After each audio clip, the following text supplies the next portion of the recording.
Hello and welcome to another episode about the American flags. We are on states that came in from number 26 through number 30. Again, I have my notes so I don't lose my spot here. But, okay. So, we have all our information gathered, everything put together. And, let's see what we can do with it, shall we? We're going to just jump right in. State number 26 is the great state of Michigan. Its capital is Lansing, and it is known as the Wolverine State or the Great Lakes State. Now, Michigan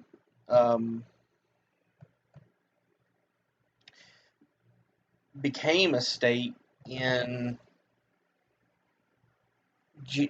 became the 26th state in January of 1837.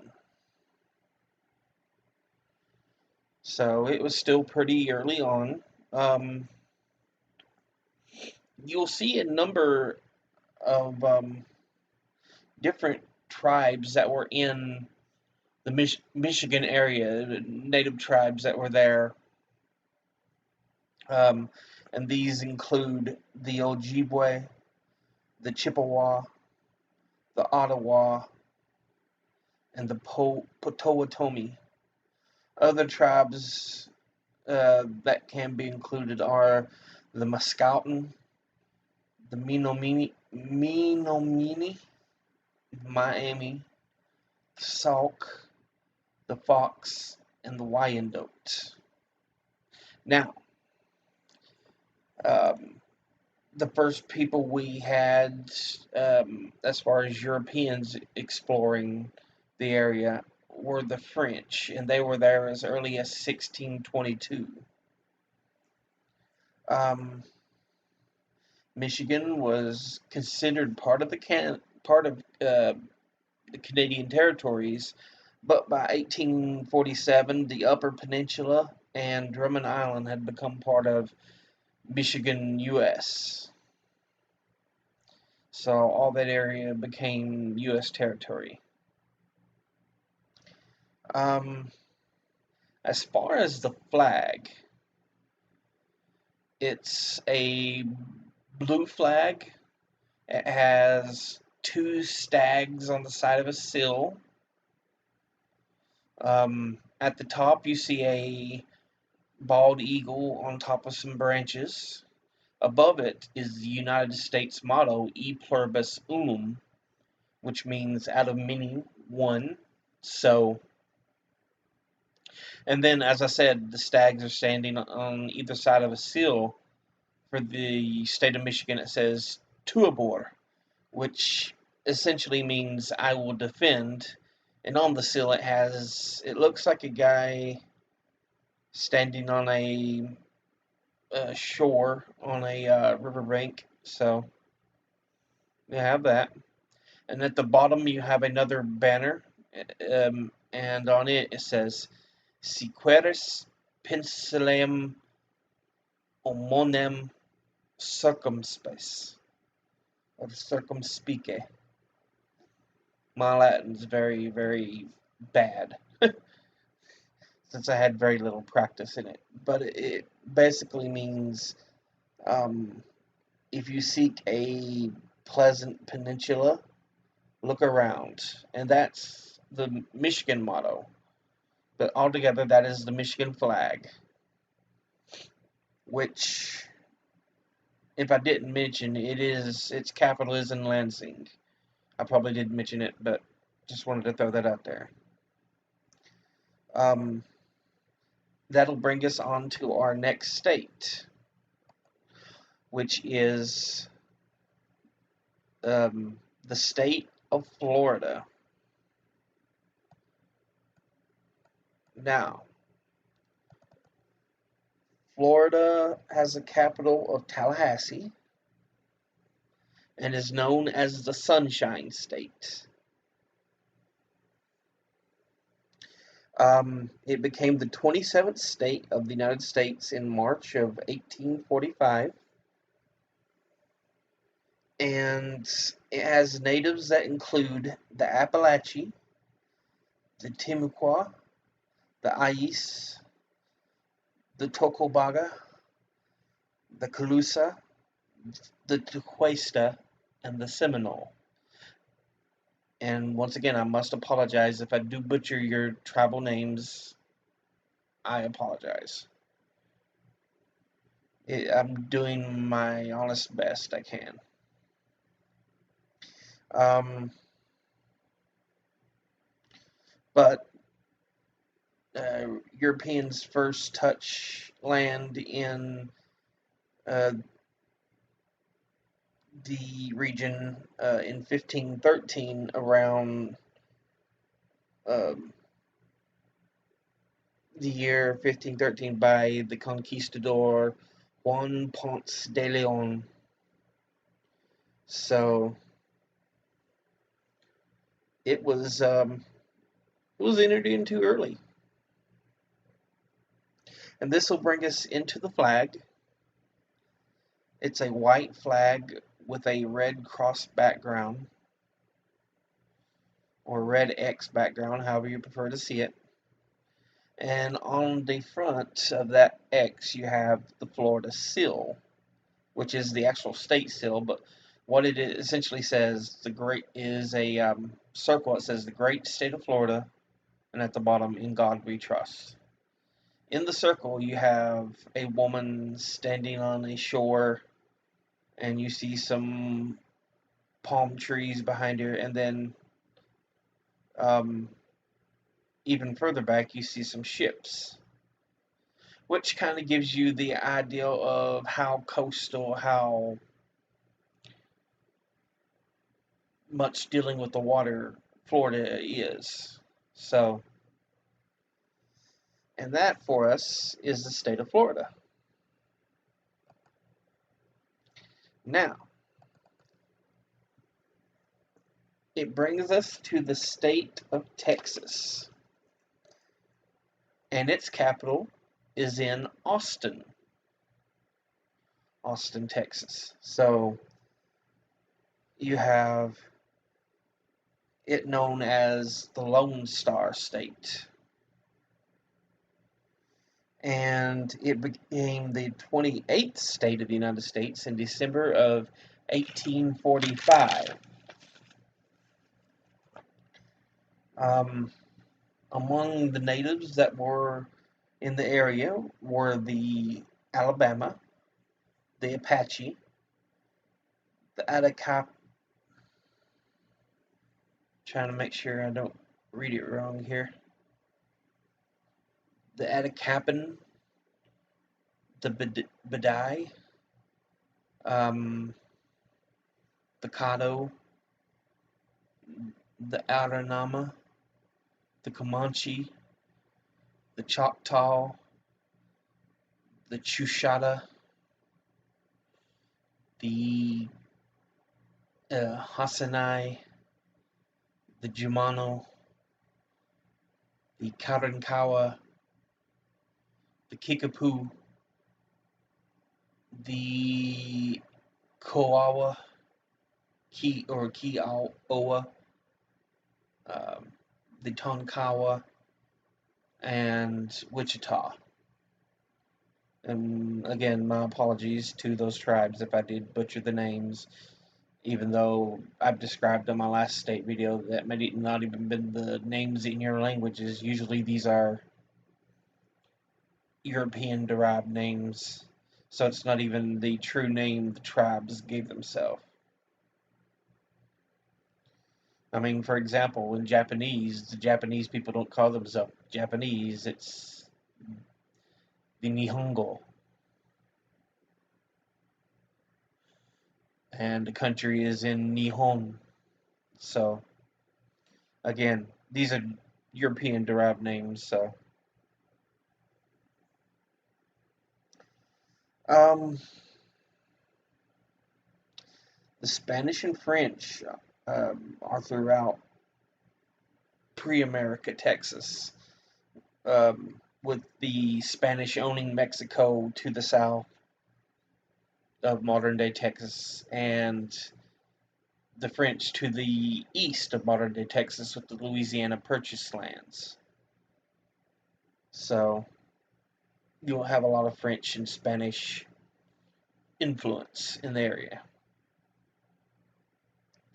Um, Now, Texas did fight for independence from Mexico, but that was mainly because of American settlers that were allowed in to further increase the population of the Texas lands. Eventually, Texas did get independence but was annexed by the U.S. and became a U.S. state. Now, as far as the flag goes, 3 bars, 2 horizontal, white on top of red, and then on the side you have a blue bar with 1 solid star in the middle of that blue bar. That's the Texas flag. And that gives us the state of Texas. Now, next up, we have the state of Iowa. Its capital is in Des Moines, and it is known as the Hawkeye State. It became the 29th state in the U.S. in December of 1846. The natives in the area included Dakota, the Ho-Chunk, the Iowa or Eowa, I'm not sure, the Otoe, and later the Illinois, Meskwaki, Omaha, and Sauk.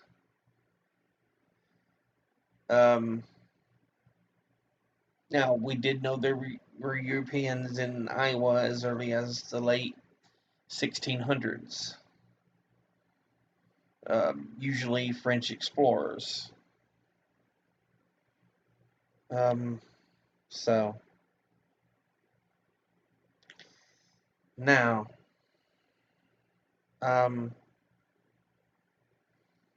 beginning a little modern history, beginning in 1972, and pretty much since, Iowa has been holding the earliest of the presidential caucuses of any state in the United States. So every 4 years it begins the presidential send-off. That's kind of its modern claim to fame, so it has something to look forward to every 4 years. As far as the flag, you have blue on one side, a blue bar, and then a blue horizontal bar and a red horizontal bar on both sides of the flag, and in the middle is white. On that white background, you have a bald eagle carrying a banner, and at the bottom it says Iowa. In the eagle's mouth, the banner says, "Our liberties we prize, and our rights we will maintain." And that is Iowa. Which brings us to our 30th state, the state of Wisconsin. Wisconsin has its capital in Madison, Wisconsin. And it's known as the Badger State. Now, Wisconsin became a state in May of 1848. It became the 30th state. And the natives that were there were the Iowa or Eowa, I'm not sure, the Ho-Chunk, the Manomine, or Mini, or Mani, Manomini. Sorry for butchering these names. The Ojibwe, the Sauk, the Fox, the Kickapoo, and the Potawatomi were in Wisconsin, modern day Wisconsin. Of course, back then it didn't have the borders it has now. The French explored Wisconsin um, at a, at around modern day Green Bay, Wisconsin, in 1634. And you might know modern day Green Bay is the home of the Green Bay Packers. So it has that claim to fame as well. Wisconsin became British territory after it was gained from the French following the 7 Years' War, or the French and Indian War. So, and then of course, not long after, Revolution.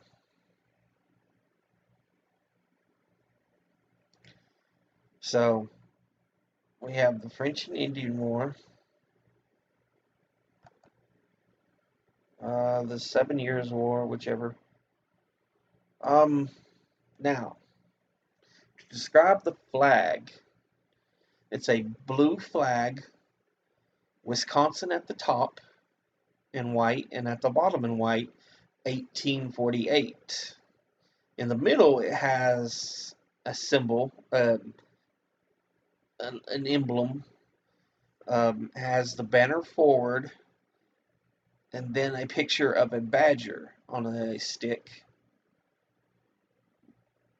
And then above that, you have two men on either side of some kind of emblem that's divided into 5 parts. Around this emblem, you have an old school plow, a pickaxe, and a shovel in another portion, an arm with a hammer in another portion, and finally an anchor. And in the middle, you have a United States shield surrounded by a banner that says E pluribus unum. And then beneath the banner, you have or beneath the emblem, beneath that little seal, you have a horn of plenty, and I'm not sure about the other side. I don't know if those are just blocks of some kind of mineral or sailing ships. I'm unsure. But that is the Wisconsin state flag. And with that done, that gives us state flags 26 through 30. Now, I will go ahead, and I know I did forget last time. I'll try to remember this time to cite my sources. Which last time they were the same sources as I have been citing, but I'll go ahead and try to remember this time. But as always, educate thyself.